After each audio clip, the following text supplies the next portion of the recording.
Reports now நேயர்களுக்கு வணக்கம். இன்றைய சிறப்பு நேர்காணலில் நம்முடன் இணைந்திருப்பவர் பாஜகவின் செய்தி தொடர்பாளர் சுமதி மேகவர்ணம் அவர்கள். வணக்கம் மேம். வணக்கம் மேம். தேசிய ஜனநாயக கூட்டணியில் உள்ள ஏடிஎம்கே இன்னைக்கு பல பிரிவுகளாக ஆயிடுச்சு. எக்ஸாம்பிளுக்கு பார்த்தா விராலிமலை தொகுதியோட எம்எல்ஏ விஜயபாஸ்கர் அவர்களும் முன்னாள் எம்எல்ஏ விஜயபாஸ்கர் அவர்கள், கரூர் தொகுதியோட முன்னாள் எம்எல்ஏ விஜயபாஸ்கர் அவர்கள் ராஜினாமா செஞ்சு டிவிக்கில் இணைஞ்சிருக்காங்க. ஸோ அதை பற்றி என்ன மேம் நினைக்கிறீங்க? அது ஏடிஎம்கேவோட உட்கட்சி விவகாரம். அதில் நாங்கள் எப்போவுமே அடுத்த கட்சியோட உட்கட்சி விவகாரத்தில் நாங்கள் தலையிடுறதில்லை. ஆனால் ஒரே விஷயம் என்னென்னா, நாங்கள் தான் தூய சக்தி அப்படின்னு சொல்லிக்கிற தாவேக்கா இதை அப்பட்டமாக எப்படி ஒரு மாற்றுக் கட்சிக்குள்ளே பூந்து என்ன பண்ணிட்டு இருக்கிறாங்க, இங்கே குதிரை பேரம் நடக்குதா இல்லையான்றதை விளக்க வேண்டிய இடத்துல தாவேக்கா இருக்கு அப்படிங்கிறது மட்டும் அப்பட்டமா. டிவிக்கு ஒரு மக்களுக்கான ஆட்சியாக செயல்படுதா? ஏன்னா ஊழலே பண்ண மாட்டோம் அப்படின்னு சொன்னா அவங்க ஊழல் பண்ண எல்லா அரசியல்வாதிகளையும் சேர்த்துட்டு இருக்காங்க இது டிவிக்கில. அதுதான் கேட்குறோம் நாங்கள். நீங்கள் தூய சக்தின்னு சொல்லிட்டு திமுக கூட இருக்கிற கூட்டணியில் இருக்கிற எல்லாரையும் கூட சேர்த்துக்கிறீங்க, இந்த பக்கத்துல இருந்து வரவங்களையும் சேர்த்துக்கிறீங்க, ஏற்கனவே லஞ்ச ஊழல் வழக்கில் இருந்தவங்க எல்லாருமே நீங்கள் கூட சேர்த்துக்கிறீங்க. அப்படின்னா அப்போ நீங்கள் என்ன மாதிரியான தூய சக்தி அப்படின்றத விஜய் அவர்கள் மக்கள்கிட்ட விளக்கம் கொடுக்கணும் அப்படிங்கிறதான் எங்களோட கேள்வியாக இருக்குது. மக்கள் உங்களுக்கு எதுக்கு ஓட்டு போட்டாங்கன்னா, நீங்கள் தனியாக நின்னீங்க அப்படின்றதுனால தான். ஒரு மாற்றம் அப்படின்னா இவங்க வேண்டாம் நான் தான் அப்படின்றதுக்காக மக்கள் உங்களுக்கு ஓட்டு போட்டிருக்காங்க.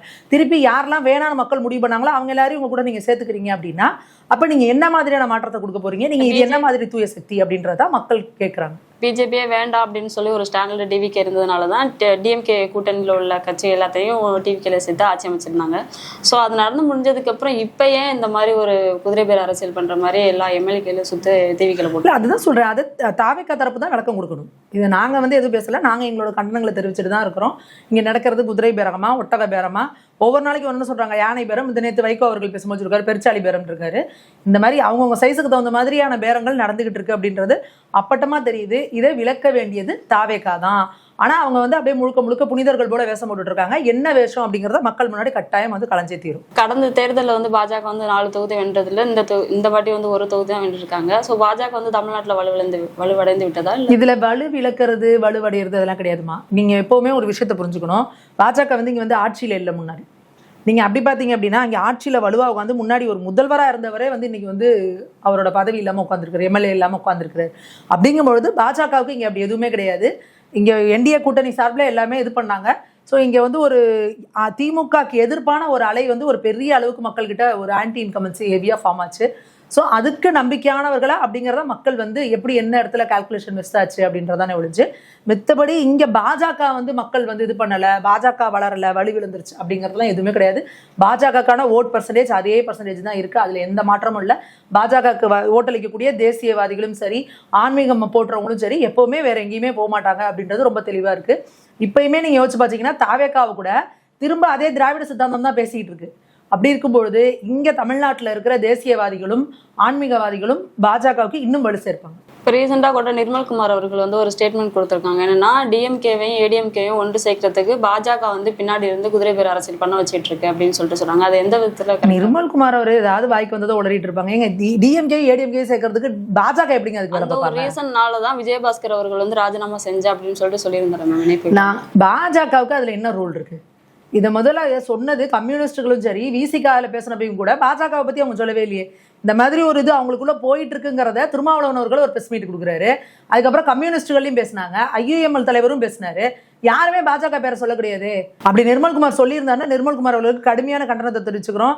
நிர்மல்குமார் வேணும்னே பாஜக மேல ஒரு வன்மத்தோடையும் வெறுப்போடையும் அவர் ஏதோ அவர் எங்கேயோ இங்கே பட்ட அவமானங்களுக்கு இதுக்கெல்லாம் அவர் இப்படி வன்மத்தை கக்கிட்டு இருக்கிறது எந்த காலத்துலையும் சரியா இருக்காது. எது உண்மையோ அதை அவர் பேசணும். ஆளுநர் அவர்கள் மதுரைக்கு வந்திருக்கப்ப 6 மட்டும்தான் இருக்கு, நீரை காணும் அப்படின்னு சொல்லிட்டு அங்கே ஆய்வு நடத்த போயிருக்காரு. அப்படி அங்கே எந்த ஒரு நடவடிக்கை எடுக்கல அப்படின்னா ஆளுநர் மாளிகை இறங்கி நடவடிக்கை எடுக்கும் அப்படின்னு சொல்லியிருந்தாரு.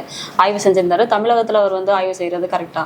என்ன ஆய்வு அப்படின்னு நீங்க எது நினைக்கிறீங்க? அவங்க அந்த இடத்துக்கு போகும்பொழுது இது ஒரு ரிவர் அப்படின்னு சொல்றாங்க. எங்க ரிவர்னா ரிவர்ல மண்ணு தான் இருக்குது, எங்க ஆத்தையே காணோம் தண்ணியை காணோம் அப்படின்னு சொல்லிட்டு அவர் அங்க இருக்கிற இளைஞர்களை சொல்றாரு. ஸோ இந்த மாதிரியான நதிகளை மீட்டெடுக்கிறதுல இளைஞர்கள் பங்கு இருக்கணும், நீங்க உங்களோட கான்ட்ரிபியூஷனை கொடுக்கணும் அப்படின்னு சொல்றாரு. இதுல நீங்க தமிழக அரசுமே கூட நம்மளோட நீர் வழித்தடங்களை பராமரிக்கிறது, நீர்நிலைகளை பராமரிக்கிறதுக்கு முக்கியத்துவம் கொடுக்கணும். இந்த வைகை ரிவரை இது பண்ணல அப்படின்னா நாங்கள் ஆளுநர் அலுவலகத்துல இருந்து நாங்கள் இதுக்கான முன்னெடுப்புகளை செய்வோம்னு சொல்றாங்க. ஸோ இப்போ இதுல அரசியல் எங்கேருந்து வந்தது? ஸோ ஒரு சுற்றுச்சூழலை பாதுகாக்கணும், இல்லை நம்மளோட நீர்நிலைகளை பாதுகாக்கணும், நம்மளோட இயற்கை வளங்களை பாதுகாக்கணுங்கிறது நம்ம எல்லாரோட கலெக்டிவ் ரெஸ்பான்சிபிலிட்டி தானே. சோ அப்ப மதுரையில இருக்கிற இவர் நிர்மல்குமார் அவர்கள் அங்கதானே இருக்கிறார், திருப்பரங்குன்றத்துல தானே செலக்ட் ஆனாரு எம்எல்ஏவா. அவங்க நீங்க என்ன பண்ணிருக்கீங்க, கண்டனம் தெரிவிக்கிறீங்க. நீங்க மதுரையில வைகையாருக்கு என்ன பண்ணீங்க? அங்க வந்து மதுரை வந்து இந்தியாலே வந்து ஃபர்ஸ்ட் வந்து அசுத்தமான நகரம்னு வந்து வந்துச்சு இல்ல. நீங்க வந்து 45 நாள்ல என்ன அதுக்கு மெஷர்மெண்ட் எடுத்திருக்கீங்க, என்ன ஸ்டெப்ஸ் எடுத்திருக்கீங்க? உட்காந்து எங்களுக்கு அந்த மதுரையை வந்து நாங்க சுத்தமான நகரமாக்குவோம், அதுக்கு என்ன வேலை பண்ணணும், இதுக்கான நாங்க இத்தனை இது வந்து அக்ரிமெண்ட் போட்டிருக்கோம், இத்தனை விஷயங்கள் நாங்க எடுத்திருக்கிறோம் சொல்லுங்க. அதே மாதிரி வைகை ஆறு என்ன மாதிரி இருக்குங்க, மண்ணு கூட கிடையாது, எல்லாத்தையும் எல்லாம் வலிச்சு வேலையை போயிட்டானுங்க. அப்ப மண்ணு கூட இல்லாம அந்த வைகை ஆறு அப்படி இருக்கு அப்படின்னா அப்ப அந்த வைகை ஆறை திருப்பி சரி பண்றதுக்கு நீங்க என்ன பண்ணீங்க? ஒண்ணும் கிடையாது இல்ல. சும்மா உட்காந்து பிரஸ் மீட் கொடுத்துக்கிட்டு யாரெல்லாம் ஏதாவது நல்லது பண்ணுன்னு சொன்னா அவங்களெல்லாம் அப்படியே சும்மா போற போக்குல பேசிட்டு போறதுங்கிறத வந்து முதல்ல நிறுத்திக்கணும். ஆளுநர் மீது வந்து தேவையில்லாத இந்த ஒரு வன்மத்தை அடுத்த திமுக போலவே நீங்களும் செஞ்சீங்க அப்படின்னா அப்ப இங்க சபாநாயகரும் முதல்வரும் வேற ஒரு டோன்ல பேசுறாங்க. நாங்க மத்திய அரசுக்கு இணக்கமா இருப்போம், நாங்க வந்து ஆளுநர்கிட்ட வந்து இதா நடந்துக்க கூடாது அப்படின்னு சொல்றாங்க. அப்ப கீழே இருக்கிறவங்களாம் இந்த மாதிரி பேசலன்னா அப்ப இது என்ன மாதிரியான ஒரு ஐடியாலஜி? அப்ப சிஎம் விஜய் அவர்கள் சொல்றதை வந்து அவங்க கட்சியில இருக்கவங்களே கேட்கறது இல்லையா? இல்ல அவர் என்ன கொள்கையோட இருக்காருங்கிறத கீழே இருக்கிறவங்களுக்கு சொல்லவே இல்லையா? அவரு இல்ல ஆளாளுக்கு ஒரு பக்கம் பண்ணிட்டு இருக்காங்க. சட்டசபையில கூட விஜய் அவர்கள் பேசியிருந்தாங்களே, நாங்க எல்லாத்துக்கும் மத்திய அரசு வந்து எதுக்க மாட்டோம் அப்படின்னு சொல்லிட்டு. அதுதான் சொல்றேன், மத்திய அரசோட இணக்கமா இருப்போம், எல்லா இடத்துலயும் நாங்க இது பண்ண மாட்டோம்னு விஜய் அவர்கள் சொல்லியிருக்காரு. சபாநாயகர் அவர்களுமே வந்து ஆளுநர் பத்தி பேசினப்போ இல்ல அந்த மாதிரி பேச வேணாம் அப்படின்றத சொன்னாரு. வன்னியரசு அவர்கள் எந்திரிச்சு ஒன்றிய அரசு அப்படி இப்படின்னு பேசும்பொழுது இல்ல இந்த மாதிரி பேச வேணாம், நீங்க மத்திய அரசுக்கு வந்து இது பண்ற மாதிரி பேசாதீங்கன்னு சொல்லியாச்சு. அப்ப நிர்மல்குமார் அங்கதானே இருந்தாரு. ஆனா இவர் மட்டும் என்ன தனியா அவர்த்தனமா பண்ணிட்டு இருக்காரு? வன்னியரசு அவர்களும் கடனை தெரிவிச்சிருக்காங்க. அதான் சொல்றேன். அப்ப வன்னியரசாவது ஆல்ரெடி அவருக்கு எப்பவுமே வந்து பாஜக மேல வன்மோ அதுதான். அந்த நிர்மல்குமார்ங்கிறவர் தாவேகாவோட எம்எல்ஏ தானே. அப்ப உங்களோட லீடர் யாரு? விஜய் அவர்கள் தானே. அப்ப விஜய் அவர்கள் என்ன கொள்கையை ஃபாலோ பண்றாரு அதே தானே உங்களுக்கு ஒரு கொள்கையா இருக்கணும். தாவேகால ஒவ்வொருத்தருக்கும் ஒவ்வொரு கொள்கை இருக்கா? அப்ப நீங்க இந்த மாதிரி ஆளுநர்கிட்ட வந்து இந்த எதிர்த்து இது பண்றது, ஆளுநர் ஆட்டுக்கு தாடியும் நாட்டுக்கு ஆளுநரும் தேவையில்லைங்கிறது அப்படின்னா இதெல்லாம் இந்த 7.5 எல்லாம் பண்ணிட்டு இருந்தனாலதான் திமுக அடிச்சு துரத்திருக்காங்க மக்கள். அப்புறம் திருப்பி நீங்க அதே நீங்களும் பண்ணீங்கன்னா அதே நிலைமை தான் உங்களுக்கு வரும். இப்போ இன்னைக்கு வந்து அனிதா ராதாகிருஷ்ணன் அவர்கள் வந்து கைது செய்யப்பட்டிருக்காங்க. அவர் மேல ஆல்ரெடி வந்து சொத்து குவிப்பு வழக்கெல்லாம் இருக்கு. ஸோ அதை தாண்டி விஜய் வந்து அவதூறா பேசிட்டேன், ஒருமையில பேசிட்டேன் அப்படிங்கிறதுக்காண்டி இது கைது பண்ணியிருக்காங்க. ஸோ அதான் எந்த ஸ்டாண்ட்ல நீங்க பாக்குறீங்க? நீங்க அதாவது இதை 2 சைட்ல இருந்து பார்க்கணும். முதல்ல இதுக்கு வந்து குய்யோ முறையானு கதறிட்டு கிடக்குறாங்க திமுக காரங்க. இதுல வந்து ஸ்டாலினா கேட்டிருக்கிறாரு, ஐயோ இது வந்து இந்த மாதிரி எல்லாம் பண்ணலாமா, இது வந்து ஜனநாயகமா, ஜனநாயகத்தின் குரல் விலையை நெரிக்கிறாங்க, ஆணவத்துல ஆடுறீங்க, ஆணவம் வந்து அழிவிற்கு வழி இப்படி எல்லாம் பேசுறாரு ஸ்டாலின். இந்த போன 5 வருஷத்துல நீங்க எம்பிட்டு பேரை கைது பண்ணீங்க? சோசியல் மீடியால போஸ்ட் போட்டிருக்கவங்க, யூடியூப்ல பேசுறவங்க, உங்களுக்கு எதிராக கருத்து சொல்றவங்க, சவுக்கு சங்கர் அவர்கள் மேல குண்டாஸ் போட்டீங்கல்ல, அவங்க அம்மா இறந்தப்ப கூட அவர் வெளியில வரதுக்கு எவ்வளவு ரூல்ஸ் போட்டு வெளியே விட்டீங்க. வண்டியில யாரையாவது அரெஸ்ட் பண்ணா வச்சுக்கிட்டு ஜீப்லயே வச்சுக்கிட்டு எங்க இருக்காருன்னு தெரியாமையே சுத்துறது, நைட்டு 11 மணிக்கு 12 மணிக்கு 1 மணிக்கு பாஜக நிர்வாகிகள் எத்தனை பேர் கைது செய்யப்பட்டாங்க? எல்லாரும் 12 மணி 1 மணி 2 மணிக்கு. ஏன் அவங்கள என்ன தீவிரவாதிகளா? ஏன் பகல்ல போய் அவங்களை அரெஸ்ட் பண்ண மாட்டீங்க? இந்த மாதிரி எல்லாம் நீங்க எவ்வளவு அராஜகம் பண்ணீங்க போன வருஷத்துல, போன ஆட்சியில. இன்னைக்கு எப்படி இந்த 45 நாள்ல ஞானம் வந்துச்சு உங்களுக்கு? அப்ப இதே உங்களுக்கு வந்தா ரத்தம், அடுத்தவனுக்கு வந்தா தக்காளி சட்னியா? அப்ப இதை பேசுறதுக்கு திமுகவுக்கு 1% கூட தகுதி கிடையாது.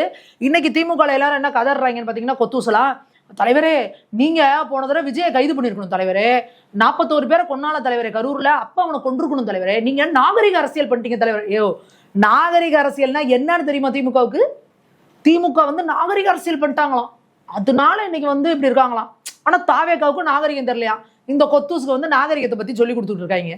அதனால இதை பத்தி பேச திமுகவுக்கு தகுதியே கிடையாது. நீங்க என்ன செஞ்சீங்களோ அதான் திரும்ப வந்துட்டு இருக்கு. இன்னொன்னு அனிதா ராதாகிருஷ்ணன் பேசின வீடியோ எடுத்து பாருங்க.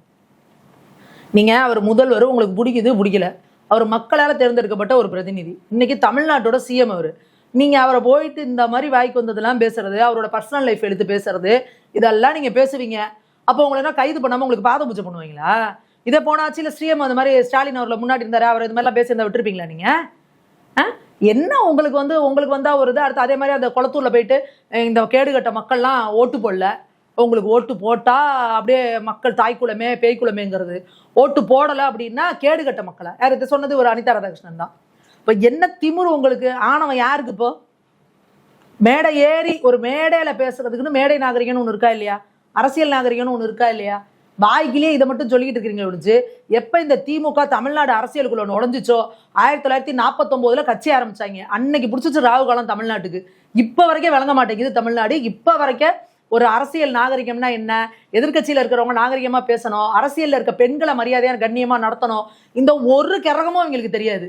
பண்றது ஃபுல்லா கேரக்டர் அசாசினேஷனை, யார் எதிரில் வராங்களோ அசிங்கமா பேசுறது. ஒரு பெண் அரசியல்ல வந்து உங்களுக்கு முன்னாடி நிக்கிறான்னா அவளை என்னெல்லாம் பண்ணா அவ அரசியலை விட்டு ஓடுவா. அப்படி எப்படிலாம் அவளை வந்து மன ஒளிமையை உடைக்கணும், எப்படிலாம் கேவலமா பேசணும். அது பாரத பிரதமரா இருந்த ஒரு பெண்ணா இருந்தாலும் சரி, தமிழகத்தோட சிஎம்மா இருந்த ஒரு பெண்ணா இருந்தாலும் சரி, அப்படித்தானே பண்ணீங்க இந்த திமுக. இதானே வரலாறு நறுக்க கிடக்கு. அப்ப நீங்க என்னங்க நாகரிக அரசியலை பத்தி ஊருக்கு பாடம் எடுக்க வேண்டிய அவசியம் என்ன கிடக்குது? உங்க இதை திறந்தாலே ஊருப்பட்ட நாத்தத்துல கிடக்குது. இல்லை, இதை பத்தி பேச திமுகவுக்கு தகுதியே கிடையாது. இன்னொரு பக்கம் தாவேக்காக்கு நாங்க என்ன கேட்கிறோம் அப்படின்னா, நீங்க மாற்றத்துக்கான அரசியல்னு சொல்லிட்டு திரும்ப திரும்ப நீங்க ஏங்க திமுக மாதிரியே எல்லாம் பண்ணிக்கிட்டு உட்காந்துருக்கிறீங்க? அப்ப திமுக உங்களை திசை திருப்புற வேலையை பார்க்குது. திமுக உங்களை வந்து எந்த பக்கம் போகணும்னு காட்டுது. ஸோ உங்களை தினந்தோறும் உங்க மேல ஒரு பழி போடணும், இதை பண்ணி உங்களை அரெஸ்ட் பண்ண வைக்கணும், ஏதாவது ஒன்று பண்ணி உங்களை இதை சொல்ல வைக்கணும். இந்த பாருங்க, இந்த ஆளுநர் இஷ்யூ இழுத்து அதை பத்தி நீங்க கண்டனம் தெரிவிக்கணும். இப்படி அழகா குழியை வெட்டிக்கிட்டே போகுது திமுக. அதுல தாவேக்கா வந்து தொப்புக்கடின்னு உளுந்துக்கிட்டே இருக்காங்க. அப்போ தாவேக்கா ஒழுங்கா சாதுரியமா ஆடல அப்படின்னா, ஒரு வருஷத்துல சிஎம் அவர்கள் பேசலாம் பாத்தீங்களா இல்லையா? 1 மாசத்துல ஆட்சி கலையுது, 3 மாசத்துல ஆட்சி கலையுது, 6 மாசத்துல ஆட்சி கலையுது. இந்த காலங்கத்தால வந்து நல்ல காலம் பிறக்குது, நல்ல காலம் பிறக்குதுன்னு குடுகுடு படிப்பாங்க பாருங்க. அந்த மாதிரி அவர் அடிச்சிட்டு இருக்காங்க. வெறும் வாய் வார்த்தைகள் மட்டும் கிடையாது, என்னெல்லாம் செஞ்சு விஜயோட இமேஜை காலி பண்ணணுமோ தமிழக மக்கள் முன்னாடி அத்தனையும் திமுக செய்யும். அப்போ தாவேக்காவும் சரி, விஜய் அவர்களும் சரி விழிப்போட இருக்கணும். அவங்க உடனே இப்படின்னு நீங்க முணுக்குன்னு நீங்க அப்படியே தம்மு தும்முன்னு தூவக்கூடாது. அவன் பொடியை இப்ப தூவினா நம்ம தும்முவோம், இப்ப தும்முனா சரியா இருக்கும்னு. நீங்க என்ன உங்களுக்கான அரசியலோ, என்ன உங்களுக்கான கொள்கையோ, நீங்க மத்திய அரசு கூட எப்படி இருக்க போறீங்கன்னு உங்க தலைவர் சொல்லியிருக்காரு, அதை நீங்க ஃபாலோ பண்ணணும். அதோட திமுக காரங்க கண்டனம் தெரிவிக்கிறதுக்குலாம் நீங்க அதுக்கு அப்போ அப்படியே பதில் கொடுத்துக்கிட்டு அவங்க கெட்ட வார்த்தை பேசுனாங்க அதனால நான் போய் கைது பண்ணேன் அப்படின்னா, திமுக காரங்க டெய்லி ஒரு மேடை போட்டு கெட்ட வார்த்தை தான் திட்டிட்டு இருப்பாங்க. ஊர் முழுக்க தெருவா திட்டிட்டு இருப்பாங்க. என்ன பண்ண போறீங்க? வருஷம் முழுக்க எல்லாரையும் அரெஸ்ட் பண்ணிக்கிட்டே உட்காந்துருப்பீங்களா? அப்ப என்னங்க மக்களுக்கு என்னடா இது, ஏன் மேடையில பேசுனதுக்கெல்லாம் இவங்க இது பண்ணிட்டு இருக்காங்க இப்படிதான் அப்படின்ற மாதிரியான ஒரு இதாயிரும். அப்ப தாவேக்கா ரொம்ப சூதானமா இருக்க வேண்டியது. நீங்க வந்து ஆட்சி உங்களோட சுயாதீனத்துல பண்ணணும்.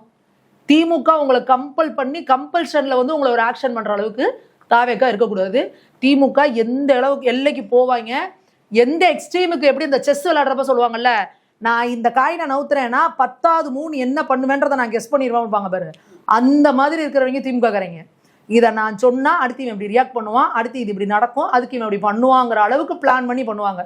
அப்ப தாவேக்கா எப்படி திமுகவை வந்து கிளவரா வந்து எதிர்கொள்ளணுங்கிறத எதிர்கொள்ளணும், டிப்ளமேட்டிக்கா எதிர்கொள்ளணும். இப்போ வந்து கரூர்ல வந்து ஒரு பழைய கணக்கு ஒன்று பாக்கி இருக்கு அப்படின்னு சொல்லிட்டு ஆதவர்ஜனா அவர்கள் பேசியிருக்காரு. என்னன்னா செந்தில் பாலாஜி அவர்கள் வந்து டார்கெட் பண்ணி, ஸோ அடுத்தது வந்து ஜூலை 10ஆம் தேதி வந்து கரூருக்கு வந்து விஜய் அவர்கள் போற மாதிரி இருக்காங்க. ஸோ இந்த ஒரு சூழல்ல வந்து செந்தில் பாலாஜி அவங்க மேல வந்து குதிரை பேர் அரசியல் பண்றாங்கன்னு சொல்லிட்டு விசாரணை நடந்துட்டு இருக்கு. ஸோ இதுக்கு எதுக்கு சம்மந்தம் இருக்குங்களா? நீங்க யோசிச்சு பாருங்க, இங்க அரசியல்வாதிகள் அரசியல் விளையாட்டுக்காக எப்படி மக்களோட உயிரை பணையம் வைக்கிறாங்கன்றதை யோசிச்சு பாருங்க. நம்ம வந்து ஏதோ ஒரு விளையாட்டுல வந்து ஏதோ காய தட்டி விடுற மாதிரி உயிர், 41 உயிர், 41 குடும்பம்.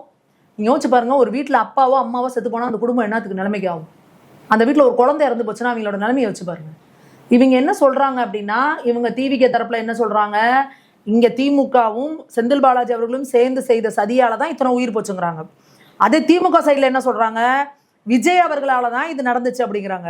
அப்ப நீங்க 2 பேருமே யாரை செத்து விளையாடலாமான்னு யாரை சாக அடிச்சுட்டு இருக்கீங்க? மக்களோட உயிரோட விளையாடிட்டு இருக்கீங்க. அப்ப நீங்க அரசியல் பண்றதுக்கு மக்களோட உயிர் எடுக்கிற அளவுக்கு நீங்க எந்த எல்லைக்கு போறீங்க? நேற்று அமைச்சர் ரகுபதி பேசுறப்ப, முன்னாள் அமைச்சர் அந்த ரகுபதி பேசுறப்ப என்ன சொல்றாரு அப்படின்னா, கரூருக்கு போறதுக்குள்ள விஜய் வந்து செந்தில் பாலாஜியை கைது பண்ணணும்னு ஒரு சபதம் எடுத்திருப்பாரா இருக்கும், அதனால கைது பண்றாரு. அப்ப நீங்க ஒத்துக்கிறீங்களா? அந்த 41 உயிர் போனதுக்கு அங்க செந்தில் பாலாஜி காரணமா? அதனாலதான் விஜய் சபதம் எடுத்திருக்காரு நீங்க சொல்றீங்களா? அப்ப நீங்க உங்களோட கேவலமான அரசியலுக்கு எவ்வளவு எல்லைக்கு வேணா போவீங்களா? அப்போ இந்த பக்கம் திருப்பி பாருங்க, அடுத்து இப்ப திருப்பி போறாரு, இப்ப ஜூலை 10 அப்படின்னா திருப்பி அங்க ஏதோ ஒரு பிரச்சனையை உண்டு பண்ணிடுவாருங்கிறதுனால கைது பண்றாங்களா? அப்ப எது எப்படி இருந்தாலும் நீங்க பண்ற ஒரு கேவலமான அரசியலுக்கு, அரசியல் எதுவுமே தெரியாம சும்மா ஒரு நடிகர் வராரு நம்ம போய் பார்த்துட்டு வருவோன்னு வந்த அப்பாவி மக்களை கொல்றீங்கன்னா நீங்க யோசிச்சு பாருங்க. 41 உயிர் சாதாரண விஷயம் கிடையாது. இது இந்தியாலே எங்கேயுமே நடந்தது கிடையாதுமா. இந்த மாதிரி ஒரு அரசியல்ல நடந்த ஒரு மீட்டிங்காக வந்து 40 உயிர்கள் போகுது அப்படின்னா சாதாரண விஷயம் கிடையாது. அப்ப இதை யார் திட்டமிட்டு நடத்தினது? ஏன் அந்த குறுகலான சந்தை கொடுத்தீங்க? ஏன் அதுக்குள்ள அவ்வளவு இது பண்ணீங்க? எதுக்கு திடீர்னு மக்களை வந்து தடியடி நடத்துனீங்க? ஏன் அங்க வந்து அங்க அவ்வளோ பெரிய ஒரு பள்ளம் ஒன்று இருந்திருக்கு, அதுக்குள்ள அத்தனை பேர் போய் விழுந்திருக்காங்க. அந்த பள்ளம் எப்படி அங்க வந்துச்சு? எவ்வளவு கேள்விகள் இருக்கு. அதே போல நைட்டா முதல்வர் எப்படி போனாரு, அன்பில் மகேஷ் எப்படி போனாரு, செந்தில் பாலாஜி எப்படி போனாரு? செந்தில் பாலாஜி தான் அவர் ஏரியாது. திருச்சியில இருந்து அன்பில் மகேஷ் எப்படி ஓடினாரு? சென்னையில இருந்து ஸ்டாலின் எங்கேருந்து வந்தாரு? உதயநிதி ஃபாரின்ல இருந்து வந்துட்டாரு. யாராவது கள்ளக்குறிச்சியில 73 பேர் செத்து போனாங்களா? அப்போ ஓடுனீங்களா இப்படிலாம்? அப்போ நீங்க இதெல்லாமே திட்டமிட்ட ஒரு பிளானிங் பண்ணி எல்லாம் ப்ரிப்பேர்டா இருந்து எல்லாம் பண்ணீங்களா? நாங்க என்ன கேட்கிறோம், நீ அரசியல்ல நீ முதல்வராரு, நீ எம்எல்ஏவாக, அமைச்சர், இதெல்லாம் எங்களுக்கு தேவையே கிடையாது. ஒரு உயிரை எடுக்கிற உரிமையை உங்களுக்கு யார் கொடுக்குறா? அப்ப இந்த மக்களை வச்சுதானே உனக்கு அரசியல். இந்த மக்கள் போடுற ஓட்டுல போட்டு பிச்சையில தானே நீங்க வந்து உட்கார்ந்துருக்கீங்க. அப்போ அந்த மக்கள் காலில் விழுந்து உனக்கு நான் நல்லது செய்வேன்னு சொல்லி ஓட்டு கேட்காம அவங்க உயிரை எடுத்து அவங்க கழுத்தை பிடிச்சு ஓட்டு வாங்குறீங்களா? அப்ப எப்படி ஒரு கேவலமான பிண அரசியல். இதுக்கு பின்னாடி யார் இருந்தாலும் சரி, மக்கள் தயவுதாட்சணமே பார்க்க கூடாது, அவங்கள ஒழிச்சு எடுக்கணும், அரசியல் இருந்து தொடச்சு எடுக்கணும். ஏன்னா இது மாதிரி ஒரு கேவல அரசியல். அரசியல்ங்கிறது என்ன? மக்களுக்கு சேவை பண்ணும், மக்களோட பிரதிநிதியா நீங்க போறீங்க. அப்போ நீ மக்களோட பிரச்சனைகளை நீ போய் பேசணும். நீயே மக்களுக்கு பிரச்சனையாவியா? உங்களோட அரசியலுக்காக, பிண அரசியலுக்காக மக்களை வந்து சாகடிச்சு அந்த பிணத்து மேல நின்று ஒப்பாரி வச்சு எவ்வளவு கேவலமா இருக்கு, எவ்வளவு அசிங்கமா இருக்கு. குழந்தைங்களெல்லாம் சாவ கொடுத்துட்டு இதெல்லாம் யோசிச்சு பாருங்க. நீங்க இந்த மாதிரி இதெல்லாம் வந்து சும்மா இங்க நீங்க வாய்க்கு போய் பேசிட்டு போகலாம், இங்க இருக்க சட்டத்தை ஏமாத்தலாம், என்ன வேணா பண்ணலாம். இந்த பாவத்துல இருந்தெல்லாம் உங்களுக்கு எல்லாம் விமோசனம் கிடைக்குமா? இந்த பாவத்துக்குலாம் நீங்க பதில் சொல்லிதானே ஆகணும். அப்ப இது என்ன கணக்குன்றத விஜய் அவர்களும் வந்து இந்த மாதிரி பேசாம இருக்காம இதுக்கான விசாரணையை வந்து துரிதப்படுத்தணும். இதுல யாரு உண்மையாலுமே இதுன்றது இது ஆல்ரெடி சிபிஐக்கு போயிருச்சு. அப்போ அந்த சிபிஐ விசாரணையில அதுல வர ரிப்போர்ட்ல இருந்து, அறிக்கையில இருந்து எல்லாத்தையுமே விஜய் அவர்கள் பப்ளிக்கா எல்லாருக்கும் வந்து சொல்லணும். சீக்கிரமா வந்து இந்த குற்றவாளிகள் வந்து இதுல தண்டிக்கப்படணும். அதுதான் அங்க உயிரிழந்த மக்களுக்கு கிடைக்கிற நீதியா இருக்கும். பல்வேறு கருத்துக்களை பகிர்ந்து நன்றிங்கம்மா.